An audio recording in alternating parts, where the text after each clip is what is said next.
Welcome to Long Play Video, number 96, Freejack.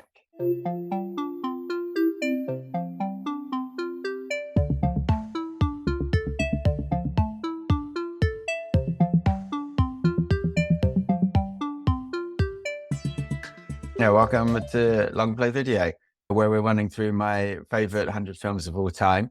The structure, as always, we'll talk a little bit about the film, then go away and watch it and come back and see if it's as we remembered.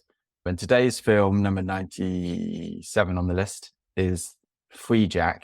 Rather than going through the sort of stats of it, I want to pitch you a film this week. Yeah. So this is a film. So you've got a film with Emilio Estevez, Rene Russo, Anthony Hopkins, directed by an up-and-coming New Zealand director who has just come off the success of Young Guns 2 with Emilio Estevez.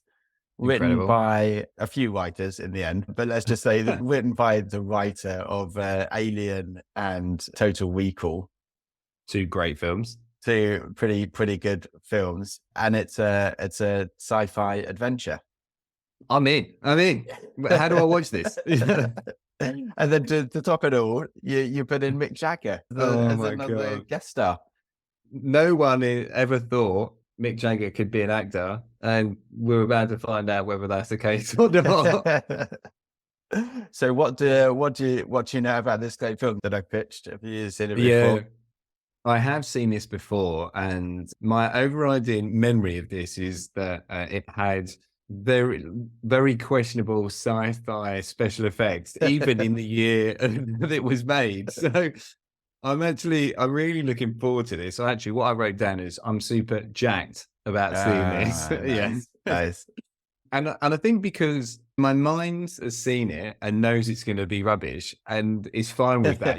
Sometimes you just have those films where you already know it's not going to change the world, and you've seen it before. But it's nostalgia, I think, is going to take me back and remember and go, oh, yeah, I remember that bit and this bit. I remember Mick Jagger somehow trying to act. So, yeah, that's what I'm looking forward to. How about yourself? You've seen it before. Do you remember when you first saw it? Yeah, so not when I first saw it, but I remember that it was on Sky Movies, late night TV a lot.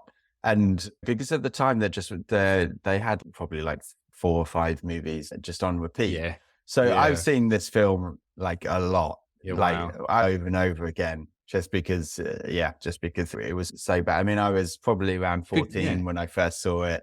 And so I think I knew it was bad even back then, but let's not say that this is going to be a good film.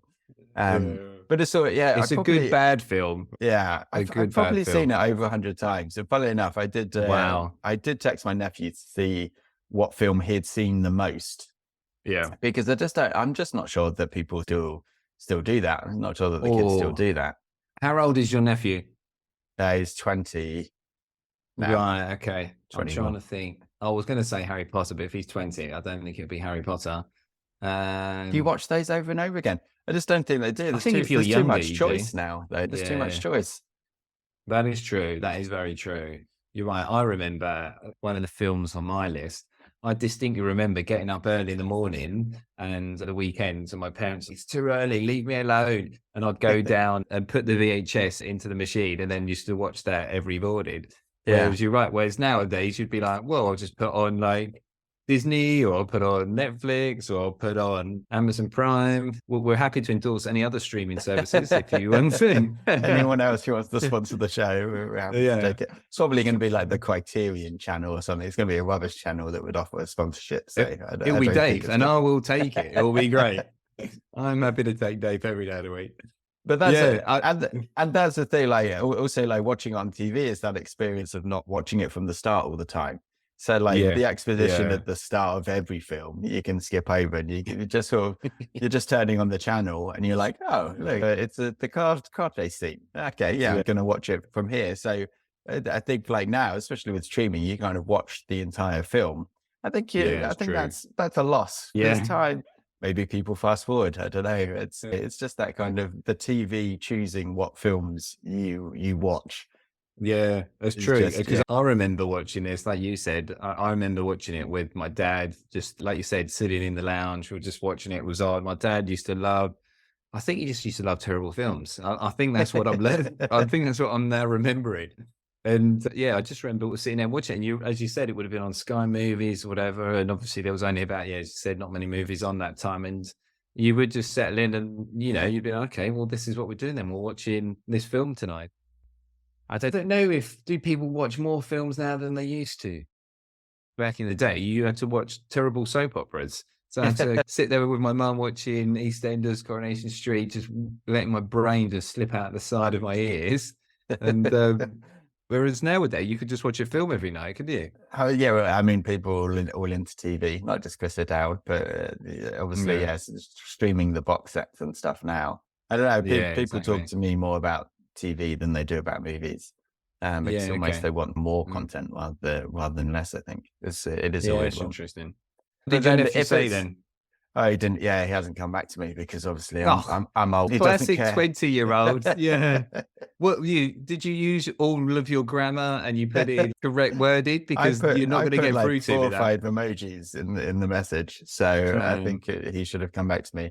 Choreograph it with a TikTok dance as well, and then he's all over it. Absolutely stacked from the acting point. I think that this is arguably sort of peak Emilio Estevez as an actor. I think he went more into the directing afterwards. The film was released 3 days before Anthony Hopkins wins Best Supporting Actor for Silence of the Lambs. So I think it was delayed. Pinnacle. So he was probably really glad. He was like, "Oh yeah, don't come out before the Oscars because this is going to damage my chances." And then Rene Russo goes on arguably the run of runs. So after this, Lethal Weapon 3, In the Line of Fire, Outbreak, Get Shorty, Tin Cup, Ransom. Oh, some big players there. They're all decent films. Yeah, Ransom is a good film. Really like that, and some really good big leading actors with her as well. So In the Line of Fire, there's a good one. And she also meets her husband on this movie. He's one of the writers who comes in. They're still married today. So arguably Freejack makes her life. Well, there you go. There you are. Yeah, I'm sure she'd be happy to hear that. I bet she watches it on loop every single day. So it did actually make profit. It did actually make money, which is pretty unbelievable as well. It made 37 million on a budget of 30 million. It was interesting what 30 million used to buy you. It came in for the year. It came in between Universal Soldier and Encino Man, which obviously in England we call California Man, but in America it's actually called Encino Man. Again, like I feel like being in between Universal Soldier and California Man is a good place for this movie. Universal Soldier.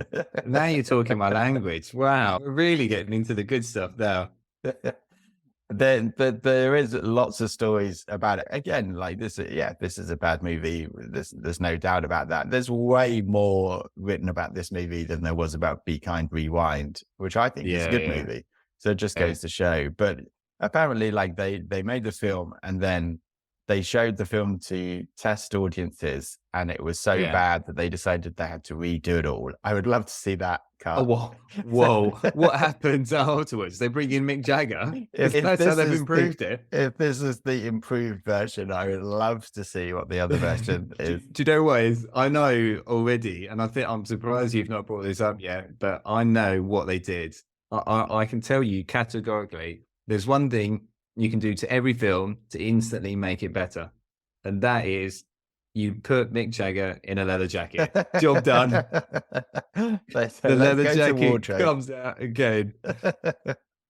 If anything we've learned from Limitless onwards, it's the leather jacket makes it. Well, I mean, talking of wardrobe, one of my very clear memories is that there's an unfeasible number of hats in this movie. For the future, apparently everyone wears hats. Everyone wears sort of different helmets. I think Mick Jagger wears like 3 different helmets in my memory.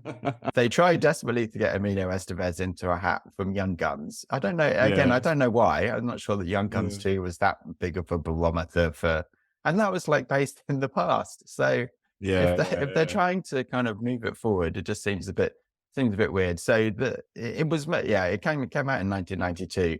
They based The Future in 2009. Love a time travel movie where that has already gone, just to see the differences. I mean, they obviously they did it because they wanted to still have characters who were still alive. But I also remember just being like, that's like only 18 years away. Because everything can ever change this much. This seems a bit strange. It is weird, isn't it, when you think about films in that sort of era, that they often, when they would go to the future, it would be like 10 years or something, whereas you can go 50 or 100. It's almost like they couldn't comprehend how life would change so much in 100 years. So they're like, we can't go that far out because who knows? We're all going to be like amoebas again. Who knows what's going to happen?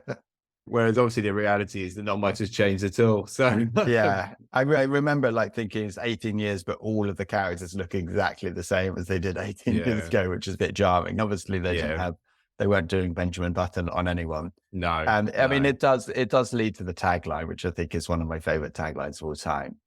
Alex Furlong died today. 18 years from now, he'll be running for his life. Oh, there you go. That is just getting me going. I cannot wait to watch this film. I actually haven't seen this film for a while, and I think I'm going to make a prediction. I think after you've watched it again, I think you're going to be keen to move it up the list. That's how confident I am. It's in the list as like a bad movie that I do love. Yeah. It was. I think it was competing against Action Jackson, Ricochet, Best of the Best 2 for some reason. I just love that movie. Even though I've never seen the first one. But funnily enough, so obviously came out 20 years, came out in 1992. And then I'd forgotten it for like, about 10 or 20 years.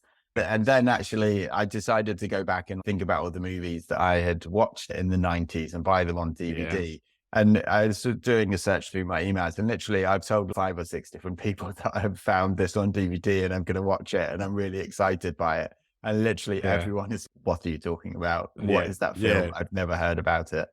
None of them are your friends anymore. They've all exactly. Yeah. They have lost contact with pretty much everyone. And then I did sit down and I said to my wife, this is a really fun film from the 90s that I really liked.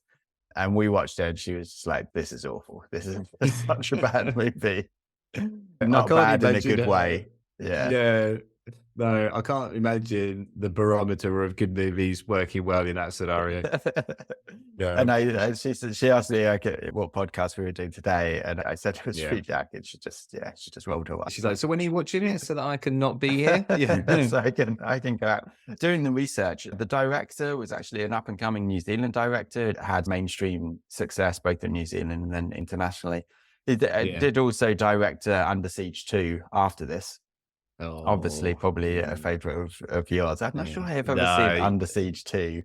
I think this falls into the category of my dad's bad films, which I should maybe get him to do his top 100, and we can see how horrifically awful that would be. But no, Under Siege 2, definitely don't watch that. Does it happen on a bus? Is it like inverted from Speed 1 and 2? Like the first one's on a boat, second one's on a bus. Yeah, I have no idea. Don't even waste your time. But you're right. I mean, like, when you look at this on paper, it's got an incredible cast. And then, I don't know, is it just Mick Jagger pulling everyone down? I don't know what happens. To be honest, the way that I remember it, actually, Mick Jagger is quite good. Is he holding it up? Yeah, okay. I feel like Emilio Estevez is a bit of a sort of a one note on it. And I listened to an interview with him a while back, and he hates this film. He's not happy about this film at all. It came out just after Terminator 2, which I think is self-evident that raised the bar. Wow. Okay. So I think that also, because I definitely remember a couple of the effects, and just think about the fact that this came out after Terminator 2. Yeah, that really puts it into perspective, doesn't it? The story is that the director wasn't happy with the cut. And then actually someone from the production company, I think even the CEO themselves, decided to edit the film, but he literally couldn't edit film because obviously it was literally cutting stuff together and putting it together. Yeah. So then he had 4 different rooms that he would go back and forth with people doing the editing, and then he put it all together. So much so that the director actually tried to get his name removed from the film. So reading about it, I think maybe the director wasn't to blame. I think it was maybe a bit rushed, because obviously they wanted to capitalize on the cast at the time and get it out there. But well, they saw Terminator 2 and they think, Well, this is basically the same. So we should get this out. I also, one of the other things I remember about it is just that there's so many just completely non-consequential side characters. It feels, I remember that there's, what's he going to do with the plot? And then you just never see them again. And you're like, oh, I love that. Man, well, I think I might watch this tonight. I'm excited. I'm pumped for this. I cannot wait. And then I hope it's not like a massive, really high anticipation and then just a real low after I watch it. I think, oh no. Imagine if it's just good and you're like, oh, that's really disappointing. It's actually just quite a good little film. Yeah. So I thought it was going to be good, bad. It's not. It's actually good. Although, interested on your take on this. Emilio Estevez, what would you think? I wouldn't say he's necessarily the best actor in the world. Who were we talking about previously where they need someone to, bounce off of? That brings out the best in them rather than when they're just on a solo movie, they're not necessarily the best. I feel like he's like that. Russell. Yeah, I don't know if I want to put him in the same bucket as Kurt Russell. I like Kurt Russell. Not that I don't dislike Emilio Estevez, but I wouldn't say he's necessarily the same quality of actor. I don't know. But look, changed my mind. Poor man's Michael J. Fox. Is that? Oh, I think it would have to be a very poor man's Michael J. Fox because he's a long way down. Inflation. He's a cost of living crisis. Michael J. Fox. I don't even know if we can put Michael J. Fox's name in the same sentence as Emilio Estevez. Then you talk about the rest of the cast, as you said, Anthony Hopkins, Rene Russo, great actors. So I don't know. Is there anything you're specifically? Oh, yeah, and Mick Jagger. I said that's very true. Who went on to an illustrious career in movies off of the back of this film. Is there anything you're specifically looking forward to? I think the car chases I think are okay because he's a car. I remember even at the time like he's a racing driver. I think he might even be I think it's supposed to be Formula One, which is weird. That back in the 90s you'd have an American Formula One racer because Formula One wasn't in America right then. But he's a racing car driver. So like the chases are quite good. But then he's become this all-round action person, and you're a bit like, and he's like shooting people and stuff like that. And you're like, where do those skills come from? Oh yeah, it's just it's one of those things. It's like the footballers that are also good at cricket. It just happens. He would you're great at shooting as well. He would never have used those skills if he wasn't transported to the future. It would have been a real shame. I think just seeing the vision of 2009 as well is just funny. I think it's the ozone layer, isn't it? They were worried about the ozone layer at the time. Again, not a reference I think that will stand up. I'm not sure.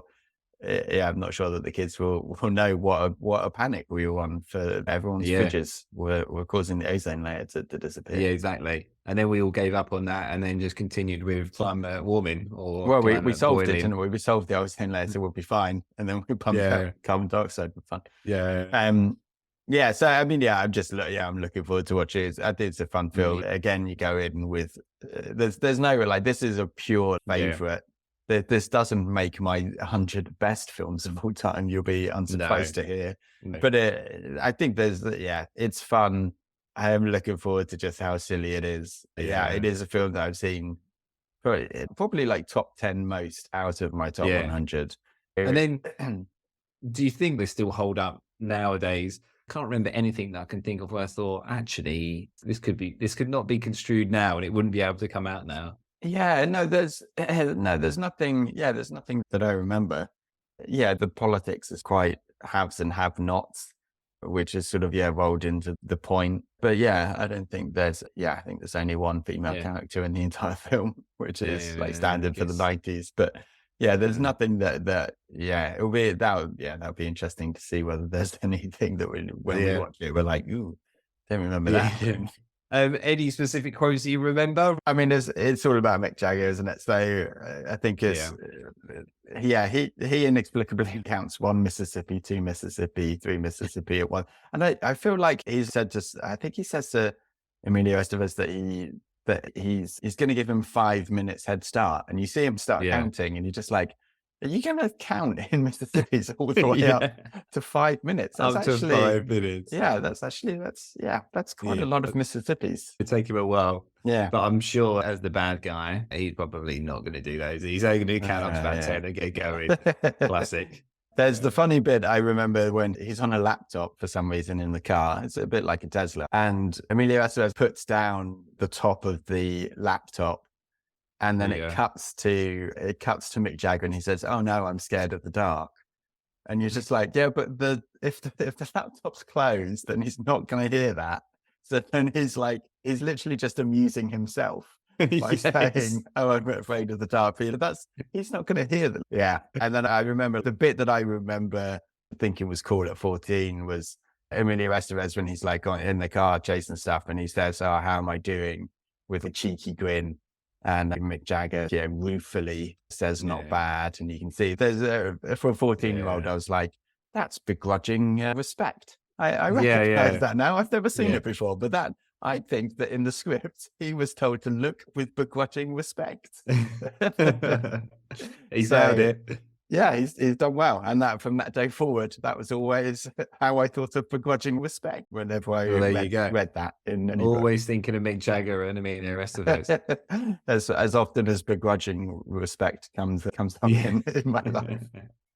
So maybe Mick Jagger's going to be the thing to watch in this film. I remember him being terrible, but maybe that's the benefit. Maybe that's what makes it good. That's the glue that holds the film together. Yeah, I think he's the dark horse to watch, actually. So yeah. Well, he's in a leather jacket, so always spot the person in the leather jacket is what we're learning so far. The one to watch from these movies. Great. Well, we'll put the DVD in and speak to you after the break.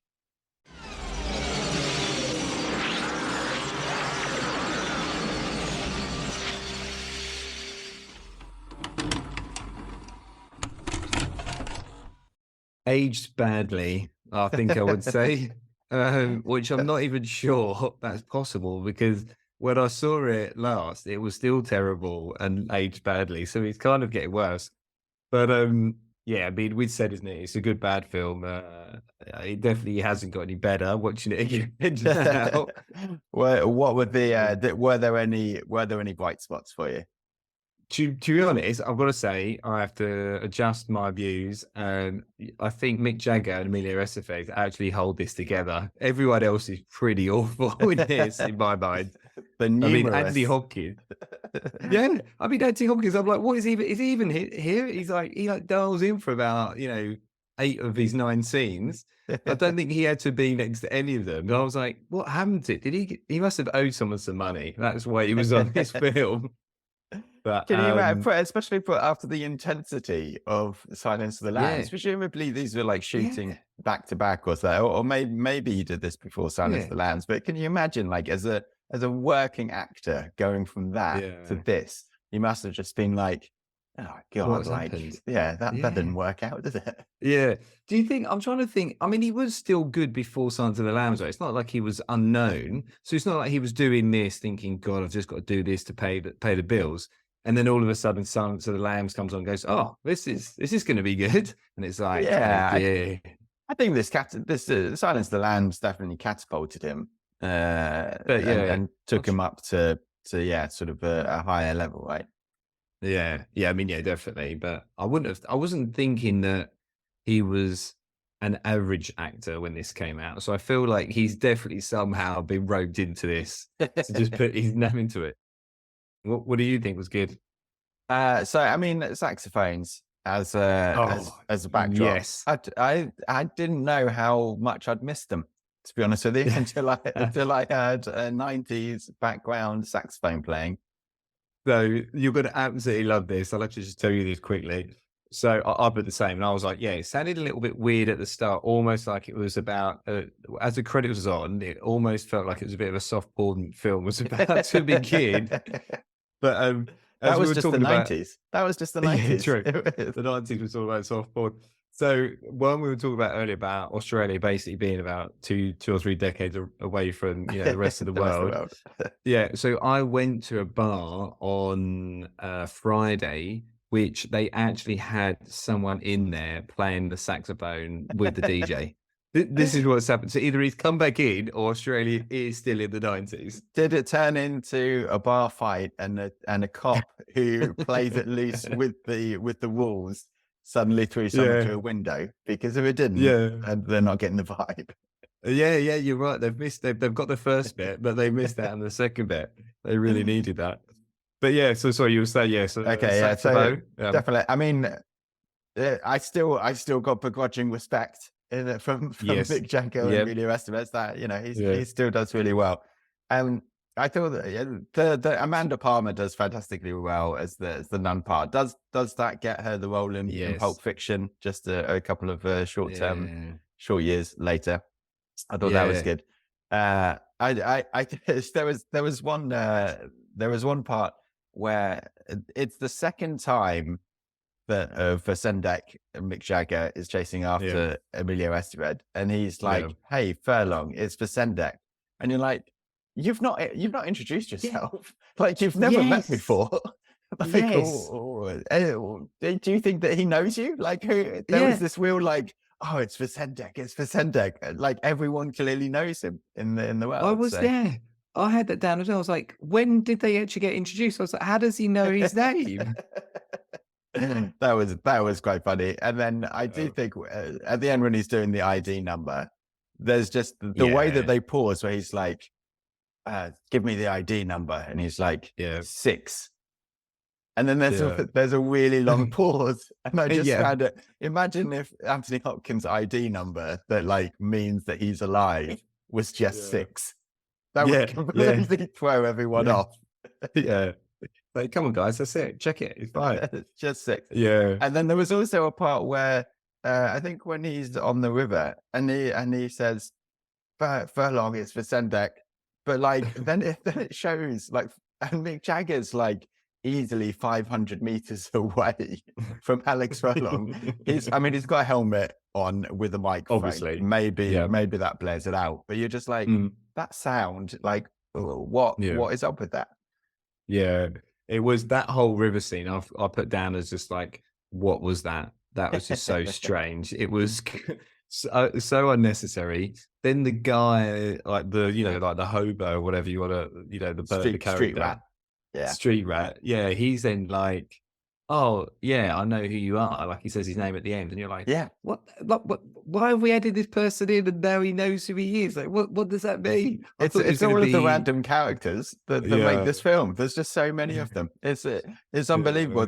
Even when he goes back to his house for the first time, and there's a guy who's like, "Oh, Alex Furlong," and he's like, "Let me in." And then he runs off, and you're like, "Look, you've been transported to the future, and there's someone that knows who you are. Surely stay with them." But you never see that character again in the rest of the film. You're like, "What?"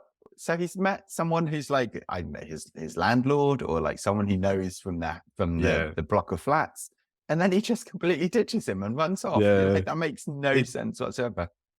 It's definitely, like you said at the start, it really reeks of a film that's almost been completely remade. And they must have they did some scenes like, "Oh God, we're just gonna have to leave these in because we can't remake everything." Yeah. And so then that's, I think, why they have so many of those side characters, because they're like, imagine the cut scenes of the original side characters. They must be so bad if they had to remove them and just bring in new extra side characters just to make it slightly better.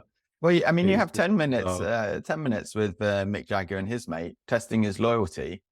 I'm not testing you, I'm testing the machine. But you're just like, but we don't know who that guy with the one dark glass is. Like, we don't care. What's that all about?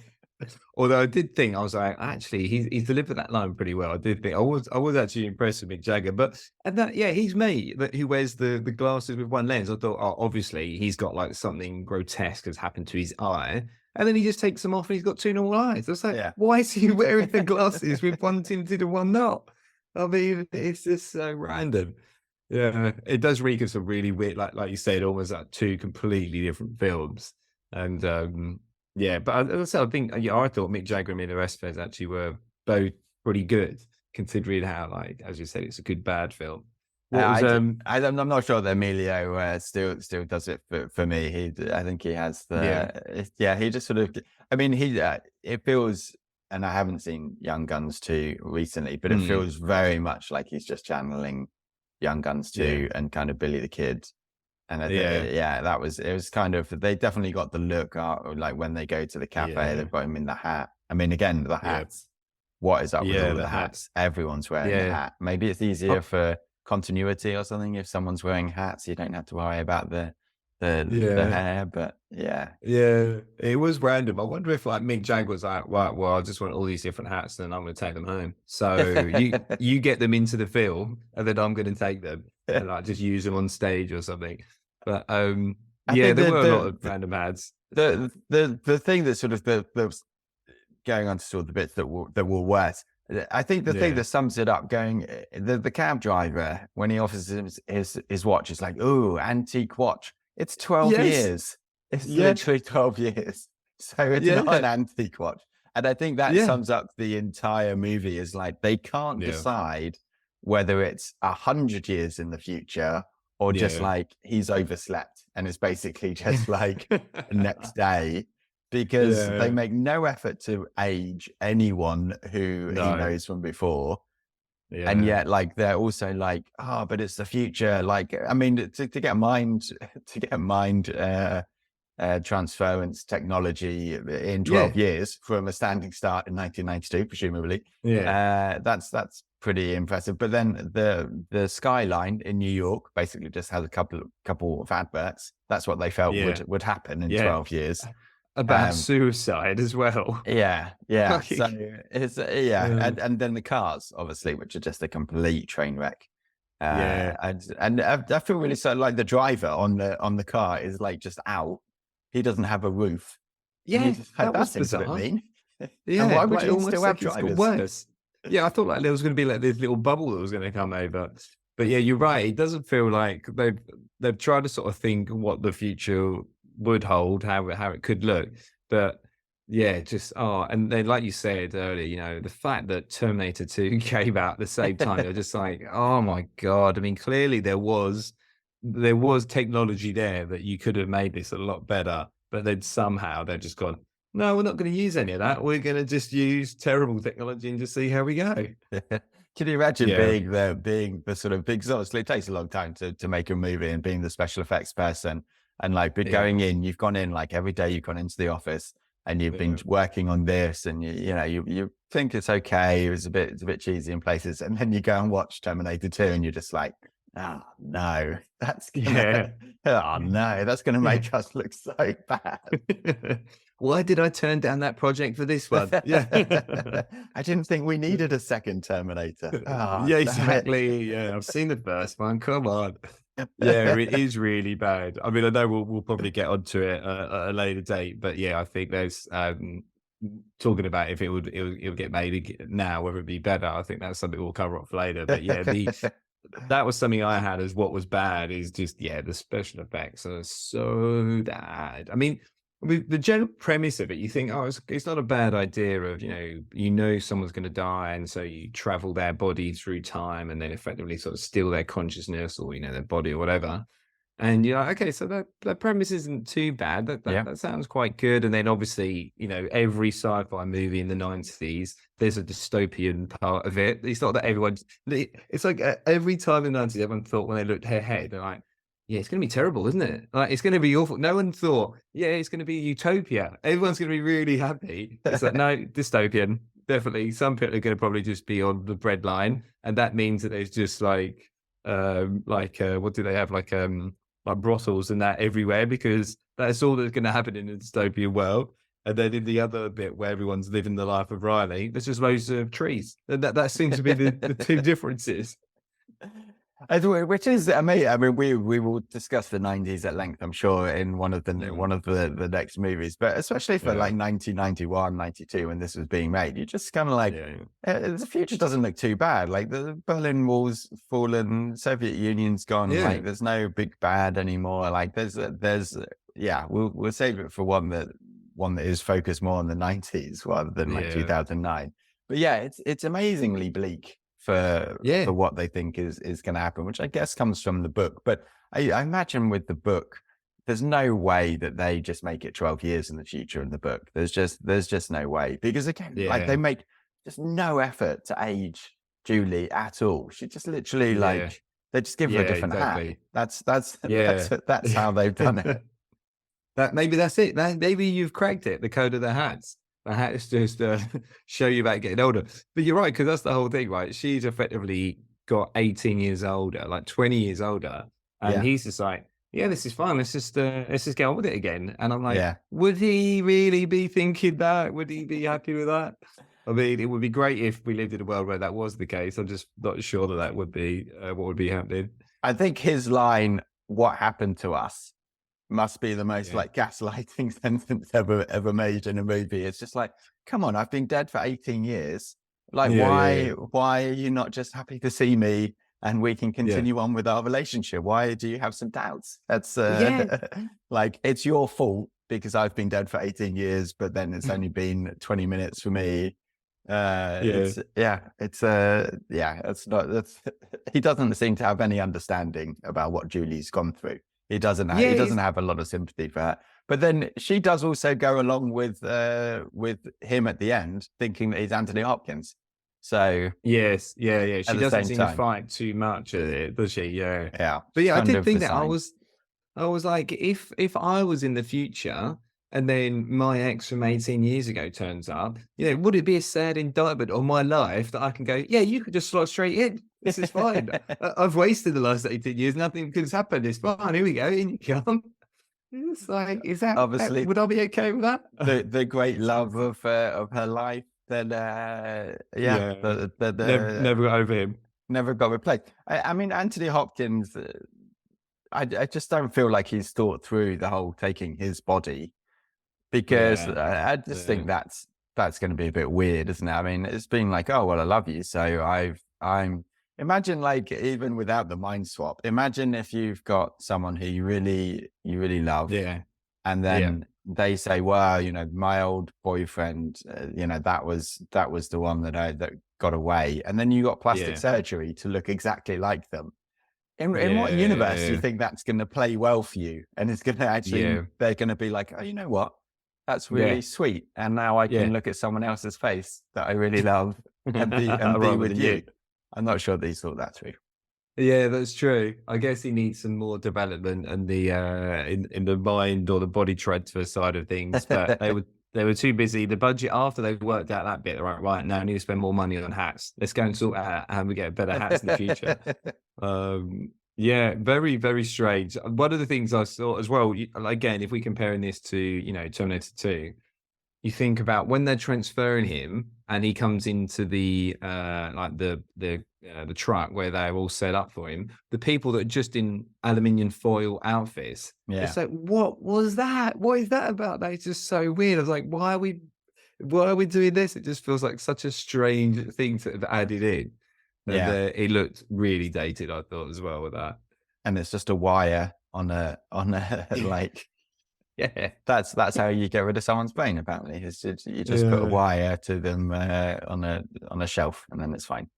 Yeah, I was thinking this really sort of thought to me. Although I mean, obviously T2 is incredible, but this was like, maybe we really shouldn't have done sci-fi movies in the 90s. It's just like I'm not sure that they're that great, are they? But I mean, there are obviously some good ones. But yeah, I mean, definitely the special effects were bad. I did think there was one thing actually that for a film in the 90s, it gets going pretty quickly. Like often in the 90s, you could, as we said earlier, you could come into it 20, 30 minutes into the film and go, oh yeah, I remember the origin story that they added on at the beginning that we didn't need. And whereas this, it's straight away, he's transported and you're like, bang, we're going. Yeah. And then funnily enough, even for the stuff that's sort of noticing this time a bit more, it was kind of all around that first bit, because I think I zoned out of that first bit. And I would say, like, that bit is probably the worst bit of the movie. They actually refer to it as the big race. I'm not sure that Lewis Hamilton's like, oh, I've woken up on the day of the big race. Like Formula One, it is Formula One, which again is just such a strange choice for the 90s for a US film. Yeah, in the US, But I don't think any of the drivers refer to any of them as the big race. And then No. it's basically like a bad 999 episode. Like it's like, oh, don't worry, you watch, honey. I'll be okay. Yeah. Oh, you watch. Yeah. I'm gonna win this race. You watch, and you're like, Yeah. yeah, okay. So we get that she's gonna be watching. Okay. Yeah. Yeah. And Yeah. then Yeah. he's You like, set it up. I'm gonna be fine. I'm gonna win this race. And she says, oh Yeah. God, I hope so. Is this his first race? Is this his like debut F1 race? Maybe that's the only explanation for this. Is this is the first time that he's ever raced? Otherwise, it's like there's loads of races. This is exactly. Yeah, don't worry about it. It's like, and then also like he does like a time check at the start, which I presume would be, you know, like the time trials for, you know, your pole position where you're going to be at the start of the race, and he like smashes it, and everyone's like, "Wow, this is incredible! This kid, this is amazing." And you're like, well, so he'd be at the front. Why are there cars? Why are there cars in front of him? He would be there. Yeah, they don't understand the mechanics of F1 whatsoever. And I mean, the nibble my ear thing, you're just like, yeah, that's gonna come up again. Like it's so transparent. So yeah. And then the other thing that I noticed this time, which I thought was brilliant, was for Sendax actually opening the laptop remotely when Alex keeps putting that. Imagine if you could do that. If you could Zoom call someone and open their laptop, even if they were like, "No, I'm not here. I don't want to do it." But you're just like, "No, you will talk to me." Maybe it's because he's, you know, military, or he's got like a special code or something. Like it's supposed to show he's all powerful or something. Yeah.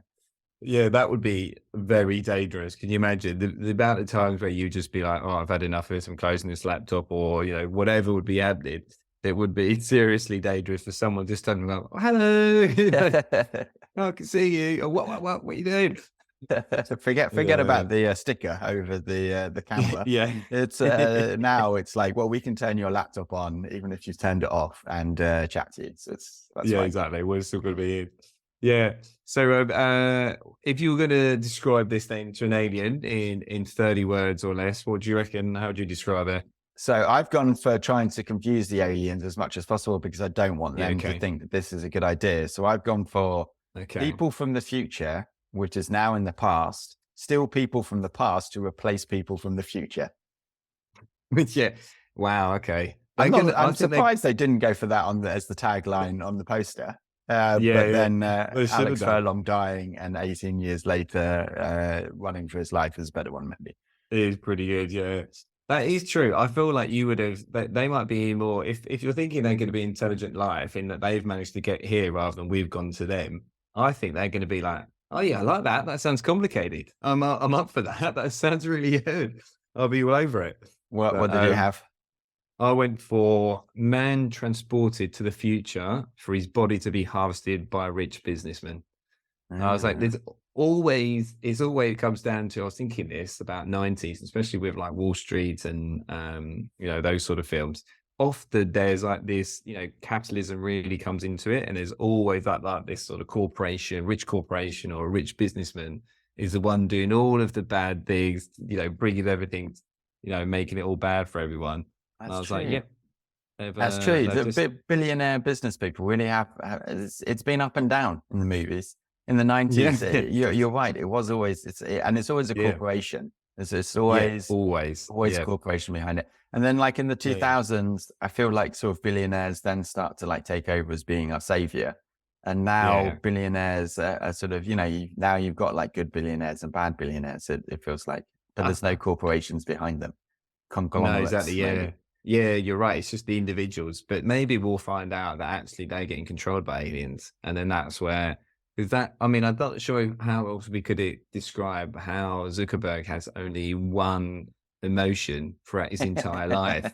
It was, I mean, we've just gone, no, this is fine. He's not being controlled by aliens. He's normal. And I'm like, is he normal?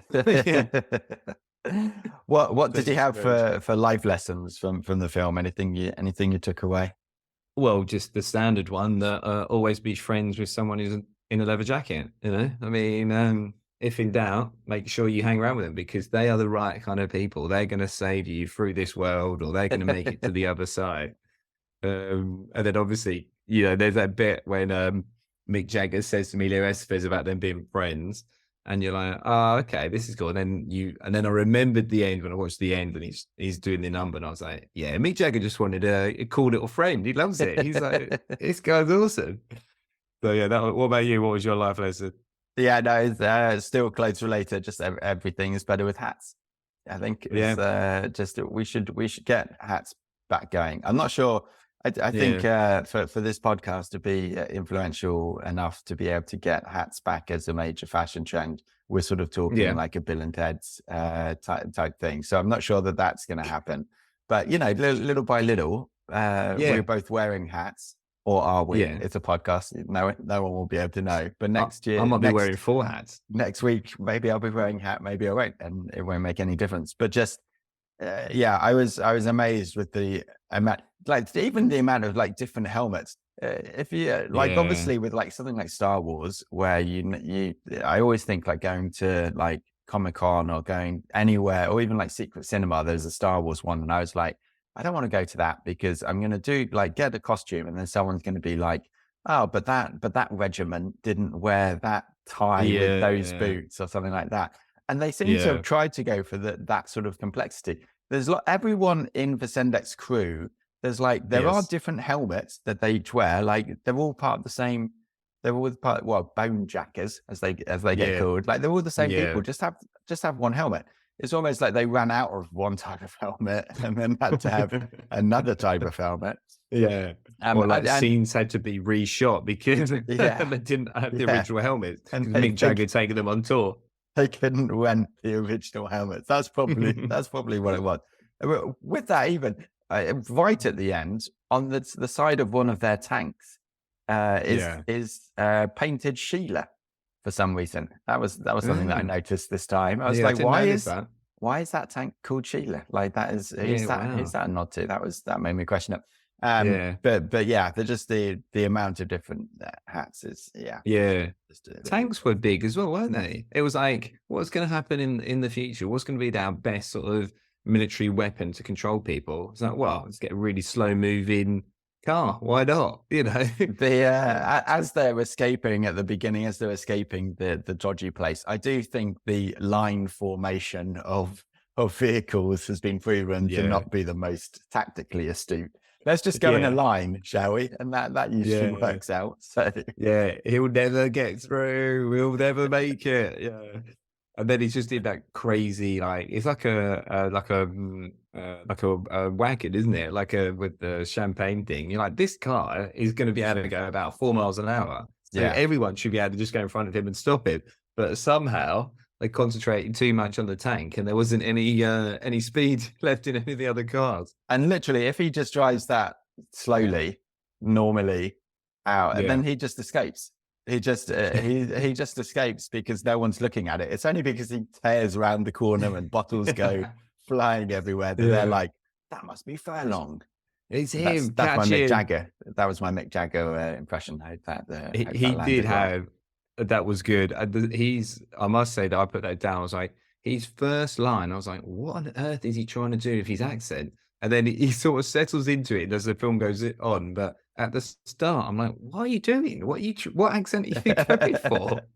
Futuristic 2009. I think he's good there. I think he's very good. Yeah, I think he's the only thing. Like I feel like his character is the only like consistent one all the way through. So everyone else has a bit of a wobble. Yeah, no, I think you're right. I mean, I know you said earlier you were like you remember him being good, and I was like, yeah. I think actually, bizarrely as it seems, the only person who isn't actually an actor in this film actually seems to act quite well. But I thought he was good. And it's not that his character is better than the others. I think he does nail his lines, doesn't he? I think he does seem to. It just does seem to work. Yeah, I don't know how. And then he must, like I said, he was like, I've peaked. This acting is easy. I don't know what you guys are doing. He's like, I'm out of here. So with that and the leather jacket, I guess the question of which character you'd most like to be or that you identify with most is an easy answer for you. I think I would go Mick Jagger, definitely. The others are all I think the other characters all just seem a little bit almost like side characters. Even Emilio Estevez, like he's really revolving around the Mick Jagger's like chase of him, and it's not around Emilio Estevez trying to get away. So it's kind of like we were interested in looking at Mick Jagger's scenes rather than Emilio Estevez's scenes. So yeah, I don't know. What about you? What do you think? I think the river rat guy's got it kind of sorted Are you out. on him? Yeah, he's quite happy to just say he lives on the water.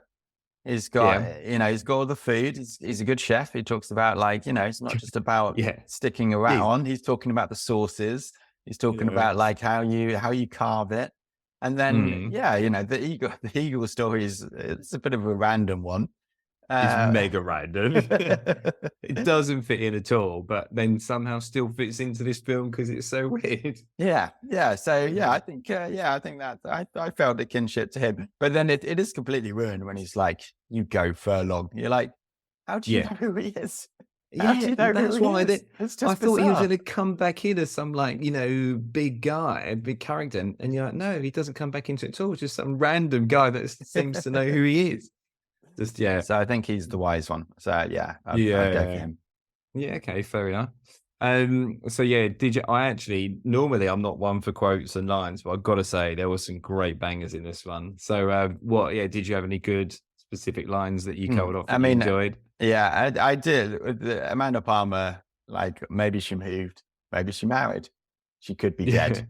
I think it's a great line. Yeah, I love that also then finishes with her printing out the address on paper, like that's on like a dot matrix printer. So they clearly again they can't work out if it's in the future or not, or whether printers would still be a good thing. I think the guy in the cafe, you keep looking at me, you'll see me kill you. I think that's actually quite a good line. That was on my list as well. That was a great line. Yeah. I think when he says, he's got one shot, you think I can get them all to stand in a line. I think that's quite funny. I think that's quite a funny one. And then the only other, don't think it works at all is when his friend's betraying him and he's like, I'll be eating caviar in 5 minutes. And he says, he said, you'll be eating caviar, not us. Yeah. Well, he wouldn't say us will be eating caviar. No, like it should be we will be like, but not us. Yeah, just maybe that's just a grammar thing. But I was annoyed. Which one did you note down? Which one did you remember? Yeah, like you said, I got the cafe one. That was fun. I like that. But then there was a couple other ones. There was one with Mick Jagger where he goes, I know who I'm talking to, Mark. An asshole. And I was like, that was great. He's like properly, and actually he stops in between it. And even though he's got a really Cockney sort of London accent, he says asshole rather than arsehole. So I was like, brilliant, just for the audience. And then when they're the American accent he's putting on. Yeah. When they're transferring Emilio Estevez over and they're like resuscitating him, and the guy says, I wouldn't want to dance to it, but that's a pulse. Yeah. Great line. Yeah. Means nothing, but brilliant. Because the pulse is a really great beat to dance to. Yeah. Just absolutely brilliant. So there were some great lines in it, I must admit. But did you have a genre that you thought you could switch it up rather than sci-fi? What did you go for? Yeah, I mean, obviously the sci-fi here in the 90s for this film was terrible. So I thought it'd be more like a comedy or like a slapstick. And instead of like guns and things, it would be more like the Three Stooges and people just be slapping each other in the face and then falling over brooms.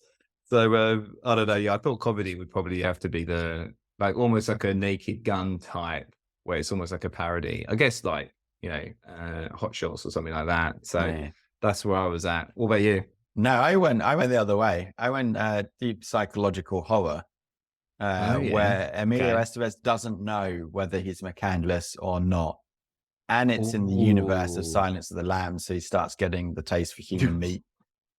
Wow. And he just starts having these flashbacks of eating people and being Hannibal Lecter, but he's not sure which mind works, which mind has control. Maybe he sort of wakes up and there's some dead bodies and Mick Jagger's half-eaten face or something like that. the taste of rubber in his mouth. Yeah, wow. You've really got into detail on this one, haven't you? I was like, how could I improve this movie by changing the genre? Let's go for that, I think. So yeah, that's almost like a little short story. I'm starting to get a little bit worried about you. You're all right over there in the UK? I think I just think you have to change. You have to throw the whole thing out and start again. So yeah, which I bet they wish they had done. Yeah. Is there anything that you think that doesn't sort of stand up in sort of today's world? I mean, all that I had was alarm clocks. Like you don't see an alarm clock that often these days. But actually, like it is funny because actually it's almost a very tame movie in a lot of ways. Yeah, I think that's why I do like it. Is because you know, even like the sex scene is like them kissing and then like leaning back out of shot of the camera. There's no like it was the 90s. Yeah, exactly. I was you know, it's nice that they didn't throw in anything gratuitous. Like the action is very mild, or almost this could be like this would probably be a PG or a 12 now, because there's no like real depths. Yeah, I mean, take out I think there's one shot of his friend after he gets shot in the cafe, and then there's one. I mean, and then the guy gets killed by a sword. I don't know why that guy's got a sword. He's brought a sword to a gunfight, as Sean Connery would say. I won't do the accent. Yeah, and then does still die. Yeah. Well, because he's brought a sword to a gunfight. Yeah, but. Yeah, no, actually, like, there's actually, it's fine. It's like a nice little movie from that point of view. And then everything else is just comedy. Yeah, I thought the same. I didn't think there was anything really that I thought that was offensive or sort of stood out as you know, weird or wouldn't hold up in today's time, other than obviously the film's just fairly terrible and obviously the special effects. But yeah, the only thing I could thought of was like, I remember again in the 90s, I think it still happens a bit now in films as well, but definitely more so in the 90s. No one can ever shoot straight. It always takes a million times to try and shoot someone. And then when Rene Russo needs to shoot the machine at the end, she nails it with one go, bang, straight, done. And you're like, what? Oh, come on, guys. Can we just think about this a little bit? At least let her follow for a couple of shots. There are a lot of people who go and get him from the cafe, and to keep missing him, it feels and like but they're also supposed to be like stunning people, right? Because they want the body intact, but then like loads of people seem to get shot and like die. So that entire scene's a bit of a mess. Yeah, it is a bit strange. And then again, that obviously comes back to the special effects that, you know, they're not very good. The lightning bolts or electricity coming out of the guns are really terrible. Yeah. If you to swap something out to make it better from today, would you? I mean, you could get the visual effects. You could get Cameron involved. Base it on Pandora. I think that's the thing for this, and this kind of links in probably to one of the other categories that would talk about whether it would be better or worse if it came out today. I think that you'd bring it out now and you would update the sci-fi, and then the premise of it's not too bad. And if you have good actors, I think it could be really good. But yeah, you would definitely update all the special effects, everything about the future would all the technology. That would all be updated, and I think it would be a lot better. But on that point, updating the actors, I'm going for pitching Timothée Chalamet in the main part, Zendaya as the girlfriend. Yeah, nice. I reckon we get Daniel Day-Lewis out of retirement from The Candlelists, and then Ed Sheeran as Mick Jagger. Hold on. I mean, you had me until. It's got to be a left field. It's got to be a left field choice, right? You can't just go for. You don't. I mean, or even just Mick Jagger. You still have Mick Jagger. You don't replace him, because he would still be able to nail it, I think so. I think actually you're fair. I mean, I've seen Ed Sheeran in Game of Thrones. I'm not saying that he should definitely stick to music, but you know, maybe he should. I mean, it's not like Mick Jagger won the Academy Award for best supporting. Well, I mean, obviously, Songs of the Lambs hadn't come out. He'd have been now. He'd have been on. I think for considering how well that he holds this film together, I think Mick Jagger should be allowed to keep his role, and everyone else around him changes. Yeah, and it does look the same now as it, It does exactly the same. 40 years ago. Yeah. So from the reviews point of view, the Yeah. worrying thing Oh, is this has 4.2 stars on Amazon. So that yeah. just kind of goes to show you Yeah. that It's don't a trust concern. Amazon reviews Yeah. on anything. We'll start with the 5-star. There were a Yeah. lot of 5-star reviews. Yeah. Wow. One of them, awful storyline and corny acting, but okay if you think it's cool. 5 stars. What does that even mean? That's so ridiculous. It's like when they go, "Oh, Amazon delivered it in the same day, 5 stars." That's not a review of the film. That's a review of Amazon. Tell them somewhere else. And then, there is one that's just great film, good purchase, go Amazon, go. As though like Amazon has made the film. One of the best movies, brackets, dystopian, that I have seen. Yeah. I'm not Wow, sure that person's seen a lot of movies. No. One good to see Mick Jagger in a film when, comma, we all know him, comma, as the lead singer / performer of Rolling Stones, 6 exclamation marks. Nice. If I was a FBI serial killer hunter, just the grammar on that post would start being alerting me. And also 5 stars, I would definitely recommend giving Freejack a watch, especially if you enjoyed Demolition Man and Predator 2. But don't expect Total Recall or Stargate. Oh, wow. I mean, I think, that's an interesting one. Talking about Predator, that's sort of like, I get that. And I mean, Predator and Demolition Man, okay. But come on. You can't put those next two together. Don't expect it to be as good as Total Recall or Stargate. But it's 5 stars. Stargate. I mean, who compared Stargate to anything? I mean, no. Just I want to temper your expectations. It's no Stargate. Is there a line that has never been said in the history of the world?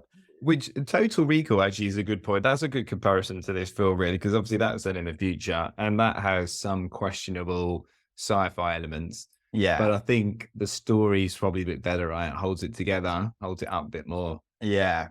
Well, the similar movies on Letterboxd is actually the new Total Recall. No. Or probably the same quality, yes. Well, that's the thing. Like they don't want to compare it to the original one because that's actually a fun movie. Terminator 3, In Time, and Looper. So it's sort of funny that they're like, this is sci-fi, but like not good. So we're not going to compare it to Terminator 2 or the original Total Recall, but like strange, straight to TV movies. And then my favorite 1-star review was my expectations were low going in as I vaguely remembered it from years ago when it seems my memory held the film in too high a regard. I feel like that's the most apt review of all of them. So. Yeah, there were some funny ones, aren't there? This one was really, like, I saw a few where people seem to think that it was it came out in like 2019 or something, or rather than actually, or maybe they just thought it was coming out in 2009 and didn't read the review correctly. And then they're like, no, this was in the 90s. This is a terrible film. It's like, just maybe read it a little bit more.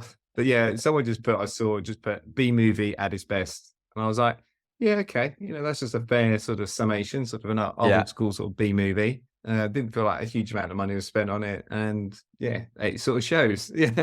But I think with this is I think I'd keep it in the top 100 because there's usually something in most B movies where you're just like oh come on guys, why did you put that in? That just this was fun, it wasn't good, but why did you put that in? And with this there isn't that. It's just I mean it's bad, but there's nothing where you're just like I think this is the first movie where we've been like anything that's like in hindsight not the best, and we've been like actually no, there wasn't, like it's not good, it's still not good, but you know what, there's nothing that's offensive, so no. For a B movie that's not bad. That's true. Actually, for B movie that is pretty good. I honestly do think if you made it now and with now today's technology, I think actually it could be a pretty good movie. Like, I actually think that the concept of it is actually pretty clever. Like, I think it could work and it could be interesting. And I think that sort of helps it. The thing that makes it a proper B movie is definitely that the technology and the sci-fi is so bad. And it's definitely B movie. But I think if you made it now, I think it would be a lot better. And then, as you said, obviously you'd update the cast as well. Yeah. So I think it'd hold The up. idea is, the idea. I think the story. I mean, I would go now and read the book, to be honest with you, because I do think I'm sure the book sends it way into the future. And then it's like, you know, it's person displaced in time. You know, there's so many themes in it that I think would hold up. So you still keep it here? I presume you're going to say yes. And would you keep it at this place as well? I think I would edge it up because I think Be Kind Rewind. I think would have to go below this, because I think I did really like that movie rewatching it. So I think it's like I mean, it's terrible it being lower than The Artist, but it is a more enjoyable watch for sure. So I think maybe up at like 98, 97. I mean, there's not too many places. I mean, there's not too many places for it to go. But for what it is, well, it might be going up. It might be going close to number one. Oh no! Well, now you're getting me confused with how we talk about up or down as being being better. Surely down is better, right? It's the charts. Yeah. Look at you, showing your age now, aren't you? Remember, I'm in the Southern Hemisphere, so everything's the other way around for me. It's like the toilet bowl, of course. So, exactly. Okay, so I'll say it moves up. You'll say it moves down, and just to make it confusing for everyone. That just reminded me, actually, when you were talking about that guy with the sword thing. I just remembered, like, when that guy gets shot, and then obviously randomly pulls out a sword, which you just thought was, I don't know, like a walking stick or something. He just gets shot in the arm. Like, he's fine. Yeah. And yet somehow he's like, well, I'm just going to pull out a grenade and kill myself. I was like, that was definitely unnecessary. Yeah. Like, it's not like he's been shot in the heart or anything. But for like a guy that he's met literally like 2 hours before, who's the boyfriend of the person that he's employed to drive around. I mean, that's commitment to your job. I'm not sure that I would be doing that. So yeah. Another thing I was just thinking about, the mind transfer scene. You're like, oh god, that is bad. That really doesn't age well. But it's wiping out all of Emilio Estevez's memories that all happen to be scenes from the movie. There's no like, I mean, if you compare that to like a Flash Gordon type thing, right, where Zarkov loses his memories, and it's going back into the womb, and it's kind of wiping all of that out. Like, you know, the Flash Gordon is very hard. It's very rarely held aloft as an example, but I think even like the wiping of his mind is better than this one. So, I mean, obviously no one knows yet, but maybe Flash Gordon will be making an appearance on the remaining top 100. Who knows? Sadly not. I would think it's Flash Gordon probably in competition with this as like the bad movie. I've probably seen Flash Gordon. Probably about the same amount of times. Oh, and I badgered my nephew. To answer that question. Yeah, he said maybe Thor Ragnarok he's watched like 2 or 3 times, and that's the most. So that's the thing. Yeah. There's so much choice that the kids these days they don't watch movies time and time again, and I think it's one of those things where you do notice more like the second or third time or fourth time that you watch a film. So I do think that there's like, I think that's a loss. I do think you have to, some films you have to watch a couple of times to get, and then something like Tenet you can watch it 10 times and it still not make sense. So. Still have no idea what's going on. And I think also like you'll watch it potentially with different people, and so then you'll see their reactions. Like this sort of one, you'll be like watching everyone going, God, get ready guys, because the technology is terrible. But they have no idea how bad, and they don't know Mick Jagger's in the film. So he's been taken from the past. Do you need me to explain this? And everyone's like, no, it's the most obvious thing ever. Oh, so is he really Anthony Hopkins? Shocker. Like, I don't, that is probably the most telegraphed reveal ever in a movie. You're just like, of course, like, it's like, oh, remarkable. These hands, Jules, you'll need to do that. Like putting on Anthony like a British accent almost. You're just like, no, it's still you. So even if it was Anthony Hopkins, he wouldn't have a British accent. It's you. Exactly. Like, what are you doing? And then they set it all up, don't they? And literally the scene before where Anthony Hopkins is saying, "Oh yeah, well, I'll just kill myself and you can just take over." And then Emilio Estevez is like, "Oh, what are you doing? You're stalling." And that's they've literally told it. They spoon fed it to you in the scene beforehand, just so you know you can work it out. And you're like, definitely nowadays you wouldn't do that. You'd have cut that scene so that it would be a little bit more mysterious, at least. Yeah. But again, let's remember that this is the re-edited version because the first version was too bad. Yes. And this made $37 million at the box office in 1992, which is a lot of money. That is based off the fact that everyone went to see Silence of the Lambs, realized it was amazing, and Anthony Hopkins is in another film. And then immediately was like, what has happened? This is a terrible set of things. Why am I watching this movie in the cinema? I don't know how this made any money. I mean, I guess you look at the acting and like you said, you go like from the director of Aliens and all that, and you'd be like, this is great. And then you go there and go, that was terrible. That was not good. I think it's a testament to cinema and people going to the cinema way more in the 90s because there was no other choice. Everything, there was not the choice of other things. It's true. It was this or Universal Soldier, and some people maybe had seen Universal Soldier a couple of times. So, Universal Soldier. I might actually watch that tonight. Absolute banger. Well, that's good. So that's cleared it off. Number 96, Freejack. It was an experience. I'm still going to watch this movie again at some stage. I would say I was watching it during the week, and my wife walked in as I think as the chase began, and she just looked at the screen and said, "Oh no," and walked straight back out of the room and closed the door. So I was just like, brilliant. I'm gonna have to tell Kevin that because it was just so funny. First of all, that she knew which film it was, and then and that she was just like, "No, I'm out." I'd rather just go and just stare at the wall somewhere. Yeah.